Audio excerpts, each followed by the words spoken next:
Beware, you're in for a scare. From the pages of R.L. Stine's best-selling books comes a brand new series of Goosebumps videos. Videos that will creep you out, freak you out, or simply make you laugh your head off. Hello Goosebumps fans, this most likely will be exclusive for you because someone did ask about the iceberg. So thanks to Zero Content Goosebumps, which personally I think this will be Mach 1 because I kind of sort of actually showed him the video I did, so he might be adding more to it, maybe. But anyways, here we go. So hopefully I will actually have the this is going to be a lot of work, but it's cool. Anyways, first things first, on the very tippy top is Tim Jacobus, Brandon Dorham, Mark Nagata, and Chris White. Most likely those are the ones who made the covers. Duh. Then we have the original 62 books, the TV show, the films, the classic reprints, Horrorland, Hall of Horrors, Most Wanted, and Slappy World. Then we got Bloggers Beware. Then we have Goosebumps 2000. Well, before that is of course the games, which list out the games. Escape from Horrorland. The Masked Mutant one. It's like, yeah, the Masked Mutant one. The one that coincides with the movie. And of course, Dead of Night, aka Night of Scares. And also the other one. It's like also another one. Then we have Give Yourself Goosebumps. Then we have Goosebumps Presents, The Shrinking Fifth Grader, which technically this should mix into what the Goosebumps Completionist was talking about. The fact of this 6 books that most likely were going to be Goosebumps 2000 before it got canceled got actually released. But it's like, yeah, now one deserves to be Goosebumps Completionist. He's the one who said this, so this is his getting stamped into this. Then we have Goosebumps Gold, the upcoming TV series, Tales That Gives You Goosebumps, then Goosebumps Graphics. I'm glad I have one of those.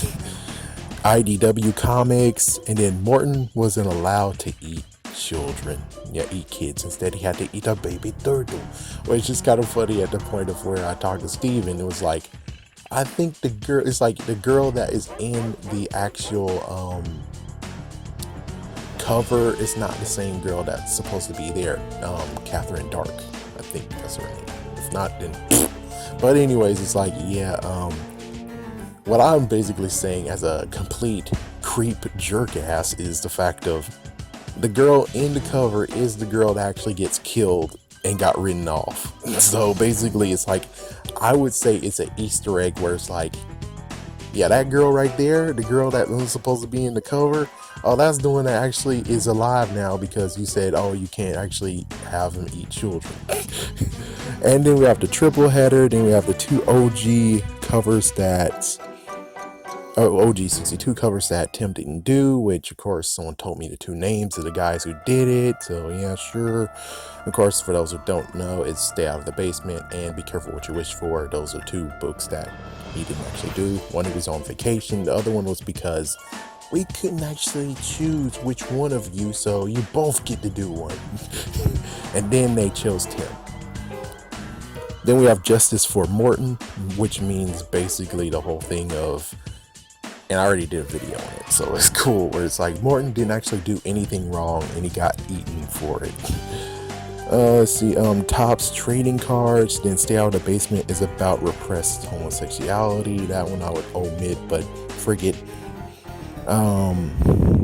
Then there's Goose Floops, which I have one book. I wish I could actually have already done it so I can throw it away. I will give it to someone. R.L. Stine's Fallout with Scholastic, then the second draft of the original Goosebumps film script, then the rip-off series, then reprints / ebook changes.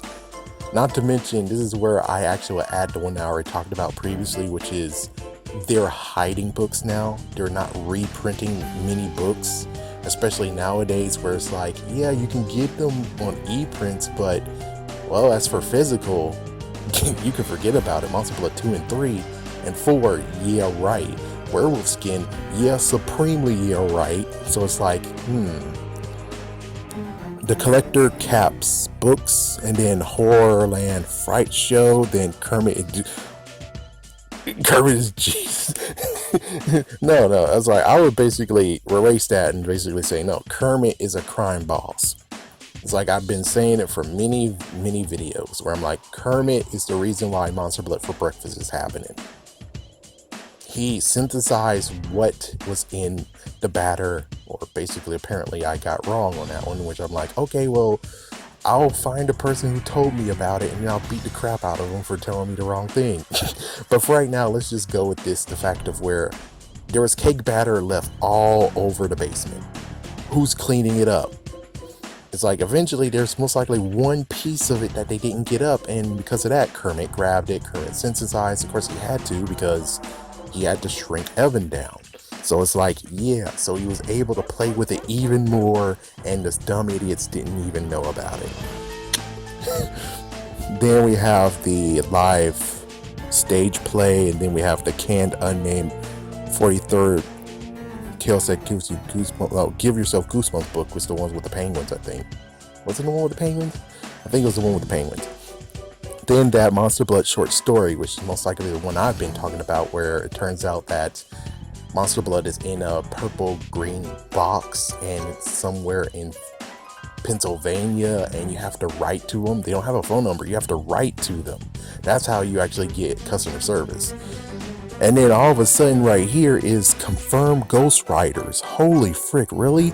We have Carol Creamy, we have Catherine Lance, and Scott Westerfield. Holy frick, freaking yes. So all this time, Squid Jib, Dave, I don't know if David Povich actually said something. He might have, but I could tell you that Dave, for the defunct D83, and all Squid Jib, they've been saying it too, where it's like ghostwriter. What about Paparina? I think Paparina might have even mentioned it too, maybe. Yeah, he leaned towards it, but he doesn't actually straight out blurt it out saying, yeah, ghostwriter. And of course, at the very bottom is that one Disney Adventures magazine story. I think somewhere in here is like just a little bit of like adding some stuff. It's like one part that should be in here is the 3 stories that you can only get from a sweepstakes. The 3 small stories that actually are now extremely rare. They come in a small book, and I forgot what the person said, but either way.